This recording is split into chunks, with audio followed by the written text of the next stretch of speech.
late, it's freezing cold out here, but I've not been out here for a while, so thought I'd come out and run some laps, have a bit of fun, and use some cars I don't use very often, like this little SCX MGA.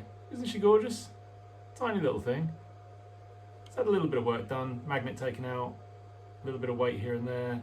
I've treated the tyres, played with the braids, and it runs alright. It's been sent off for a proxy where it performed terribly, but when I got it back I cleaned the tyres up and gave them a bit more love, and then it started working again. So yeah, I think it was my fault. It needed some better tyres on it really, but yeah, it never really gets used, so just out here, run some laps, have a bit of fun, use some cars, have a bit of headspace. Isn't that what this is all about?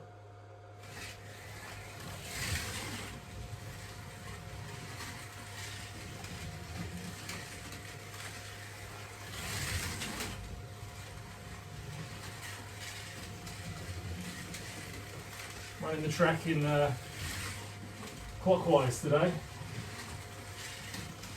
just to mix things up a bit. This corner that you can't see is very tricky this way around. The rest of the track flows quite nicely though.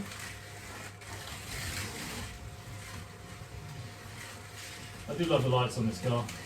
Because it's such a dark body on it as well, you don't get any light bleed through it at all. It does look fantastic driving around. Not the fastest thing in the world, but it's a lot of fun. Yeah. And yes, I still need to get some R3 borders. It's the major downfall of this track. There's gaps in the edges, and if you drift out wide on some of the corners, you'll just drop off and then hit the barrier on the next one. And yes, I need to spend some money, which this time of year isn't something I really want to do, to be honest. But hang on, here's what it is. Right. Let's flick our switches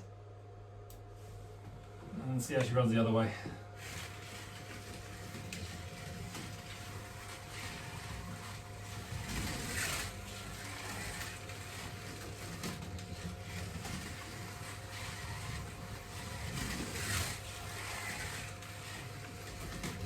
Oh. I also need to finish this hill because there's big gaps, no support, still just resting on bits of wood and stuff. It's on the to-do list, but too busy playing. I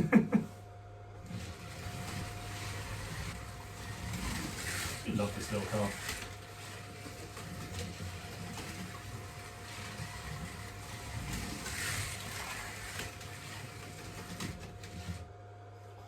Doesn't like that hill though. Anyway, enough of that. Another car in my collection that seldom gets run, the Holden Piranha. I love these, they're gorgeous. But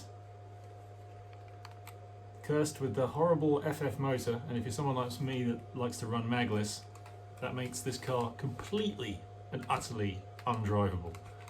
As you can see, I've tried to remedy it as much as I can. There's a little bit of weight in the magnet recess there, the magnet's out. I've swapped the wheels for slotted aluminium ones. That one's got an insert in, the rest of the inserts have fallen out, so I haven't stuck them back in.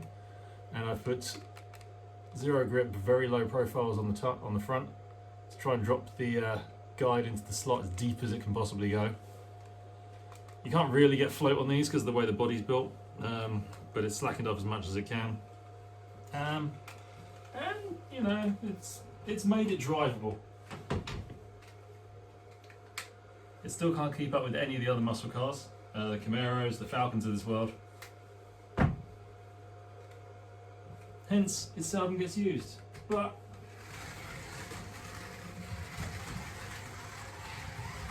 it's still fun to drive.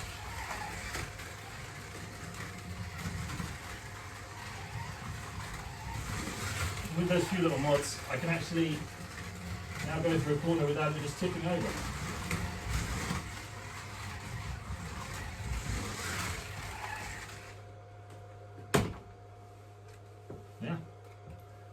electric Holden Piranha. Such a cool looking car, if you're into Aussie muscle like I am. Of course, it's the Brock one. Got a little bit of Pete Brock. Other cars that rarely see the light of day. That is a 1980s, I do believe, scale electric Porsche 911. However, this one is fitted with a JS 3D printed chassis, some wheels I robbed off of a Formula 1 car, but fit the stance quite nicely, some quick slick rears, an old Ninko NC2 that I had lying around. Not the fastest motor in the world, but for a home track and just pootling around, it's more than good enough. And it takes this classic car made by Scale Electric from a very high riding at the front, very tippy nightmare to drive, to actually being quite fun. So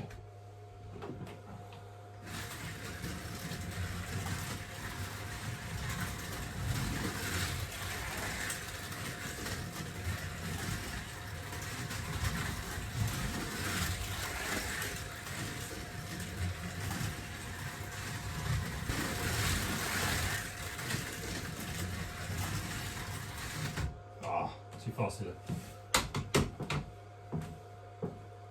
Was getting cocky. This chassis lets me carry so much speed through this sweeping long bend here. But yeah, it's a cool car.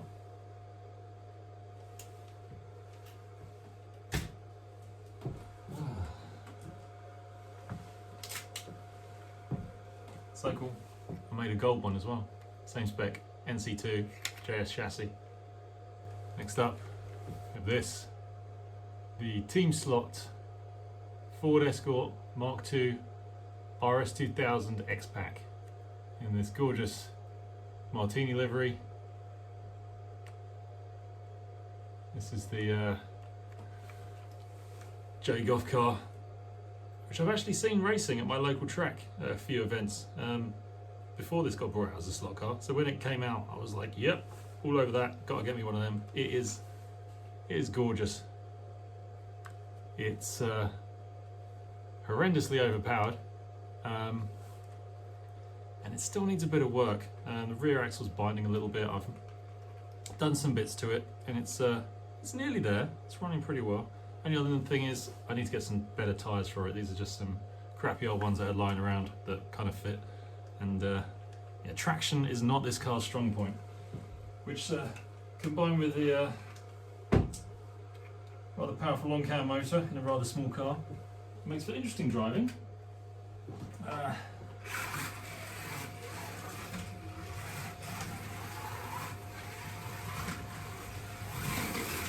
literally at quarter throttle around 90% of the track. It's like driving on ice.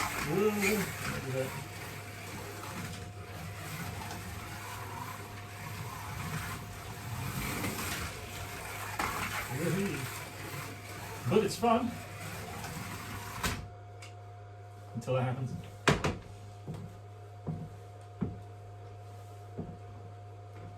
But yeah, it's a cracking car. I just need to sort the tyres out. Once I get some traction with this, it'll be an absolute weapon. But hi hon, for now, do a few more careful laps, and then we should probably call it a day. Anyway, it's a bit of a different video today. I probably should have been carrying on with the track build or sorting out some club race cars, which I need to do. But arguably, this is one of the most important parts of this hobby. Just getting some cars, running some laps, relaxing, having a bit of fun. And it's been nice to take the opportunity to run some cars that get used less often. It's a very eclectic mix, I'm sure you'll agree. And each one very different to drive from the previous, but each fun in its own right. So thanks for hanging around for this long. Keep enjoying the hobby, and I'll see you next time. Bye.